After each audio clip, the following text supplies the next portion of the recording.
Alright guys, so this is my first video and I just kind of wanted to talk about what's been on the news lately and my opinion towards certain events. Now, the first event I kind of wanted to talk about what's been going on lately in certain states is the increase in immigration reforms. Now, the certain states, such as like Ohio and other states, have passed hundreds of new bills and new laws to limit immigration or to kind of like slow it down or to buckle down immigrants currently in that country or in that state. I mean, basically, what I think about this is that I think it's kind of pointless because mainly you can't really stop immigration.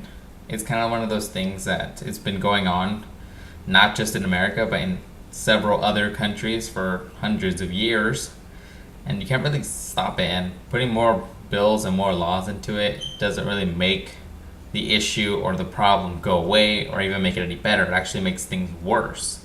It actually increases people's hatred towards government. I mean, honestly, it doesn't really help the issue.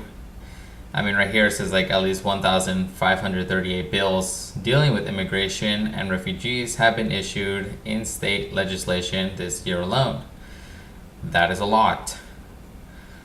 Now, my view towards it is I think it's kind of okay for immigrants to come over here. I mean, honestly, if they don't have opportunities in their country, they should at least be allowed to come to our country. But then I know the issues that go along with people crossing into our country illegally, especially the problems that are caused if people are not registered citizens. People like, if people have jobs that are not citizens and don't pay taxes, that money doesn't get returned to the country, and we kind of lose money on that. And that doesn't just affect the government, it affects everybody in it. So I know the problems that are caused by immigration, but honestly, creating more bills and more laws really doesn't help the issue. Another thing that I kind of wanted to talk about was the Casey Anthony case. Now, this is a case that's pretty much been on the news for several weeks now, and it's basically that a daughter was supposed to be killed by her mother or by her father or some person, and they wanted to know why, and there's so many stuff going on. And my view towards this, it's really not that important. And some people will agree with me that this is kind of heartless, but it kind of is, sort of. Not really, because technically there's been a lot other things worse than one little girl dying. Honestly, I've been reading this book. It's basically been dealing on hunger issues in certain countries that have been like starving a lot. And basically, if you kind of read the book, it kind of tells you and shows you in kind of vivid detail the immense people dying in other countries. Honestly, one little girl dying does not compare to 500 other kids dying of starvation, disease, or civil unrest. It really doesn't help anything. So my view towards this is pointless and kind of just get it over with. It really doesn't have to be on the news so much, just like the Lindsay Lohan case.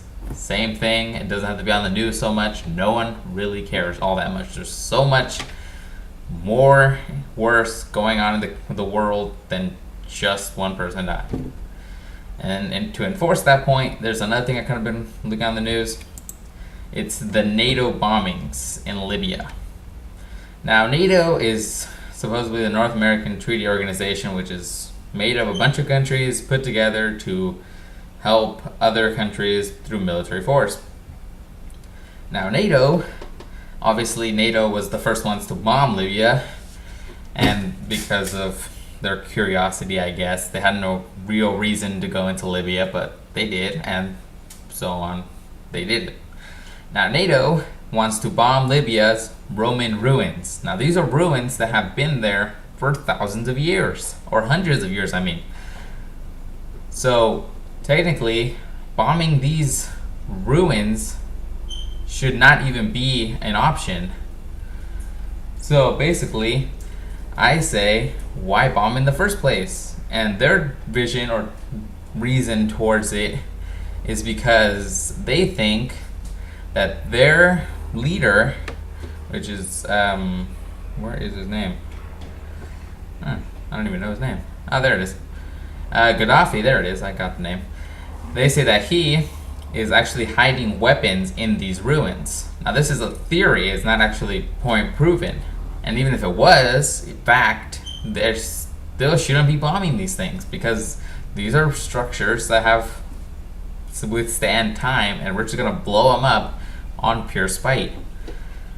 Going back to the Casey Anthony case, the whole point of this is really pointless, and to kind of roll towards there's other things more important is the Syria case.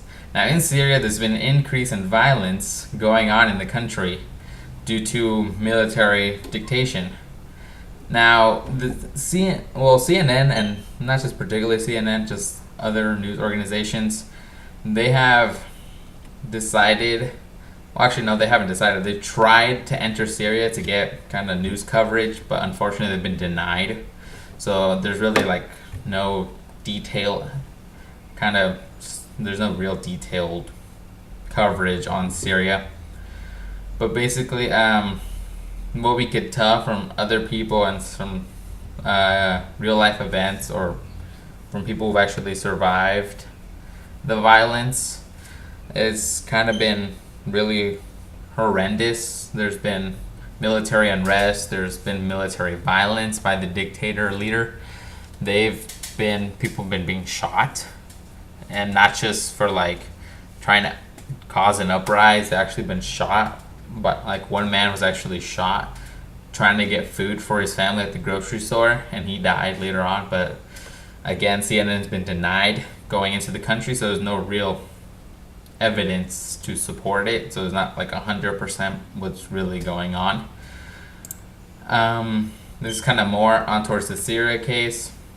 Unfortunately, which I find kind of stupid in this, is that the UN has actually taken no action towards Syria. Now, there's no 100% evidence, but it is known fact that people are dying and there is military arrest. And the whole point of the UN is to prevent these things, or to at least stop them when they occur. Now, the UN has refused to do this. No real reason why. Actually, there is a reason, but it's no logical reason why. Now, the UN has decided to go towards to help Syria, but unfortunately, 2 countries have not, such as Russia and China. Those 2 countries have decided to, what they call, ignore it, the problem, because Syria is a critical nation in the Middle East. Now, Syria is important, but it's no reason why we shouldn't help them. I mean, honestly, if you keep thinking about this, if the violence continues, the country might become a dictator. And if that happens, we might actually lose connection with Syria. So basically, it's help them or lose it. I don't know why China and Russia decide not to do it, but unfortunately, the UN has their hands tied. So they can't do anything, according to those 2 countries. That is pure democracy right there. So basically, that's kind of what I kind of want to roll with. I hope to make more videos in this as these things develop. There's really a kind of an increase in all these debates, but basically these are kind of the main ones I kind of want to focus right now. So hopefully I'll make more videos on these as things go on, and hopefully NATO won't bomb the Libyan ruins or the Libyan Roman ruins. Hopefully the UN will end up helping Syria, because obviously those people are in trouble, and especially they need to go in there, and you can't really ignore these problems. Even though there's no news coverage in there, you gotta help them. Illegal immigration, should be helped. Honestly, you can't really prevent these things, and it's not just only Mexicans crossing the border, it is people from South America and Cuba especially. There's other people crossing the United States, or crossing into the United States. So hopefully that problem will develop, and hopefully the problem will go away, and people get onto their senses that these increase in bills should not be there. So that's all, and I hope you enjoyed it. And I hope that's it. Alrighty then.